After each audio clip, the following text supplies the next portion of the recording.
A few weeks ago in one of our crusades, a man looked at that same verse, and the counselor told him, you can put your name in that verse. You are the whosoever.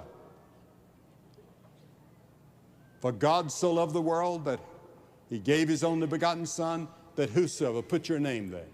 Whosoever believeth or commit his life to him will never perish but have everlasting life. And then he had a grin on his face and he said, I like that. You can put your name tonight in that same way as all of those did last night. God so loved the world for you that he gave his Son. And you put your name and say, Lord, I open my heart and my life to you. I commit myself to you. For some of you, it may be that you're going to recommit your life. For others, you're going to make a brand new start. You want to be sure how you stand before God tonight. I'm going to ask you to do what we saw those people do last night, and we've seen people in every continent of the world do. And more than 70 countries we've seen people do what I'm asking you to do.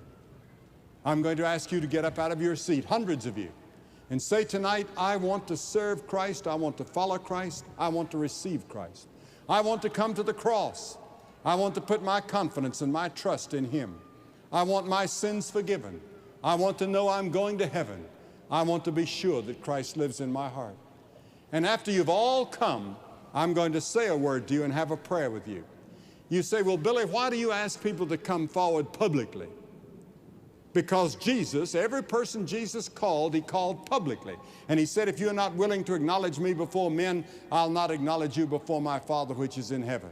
There's something about coming forward publicly and taking a stand in public that makes it count.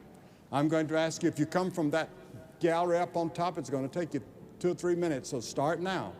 And I'm going to ask that no one leave the stadium, please. This is the holy moment. And God is speaking to you wherever you are. And if you're with friends or relatives, they'll wait on you. If you've come in a bus, they'll wait on you. And after you've all come, I'll say a word to you, have a prayer with you, give you some literature to help you in your Christian life.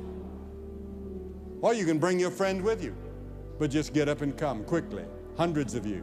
Back over here, over there, upstairs. You may be in the choir and God has spoken to you even though you're in the choir. You may be a Sunday school teacher. You may be a leader in your church, but God has spoken to you about your need of Christ. You get up and come. Over here on the ends, everywhere, quickly.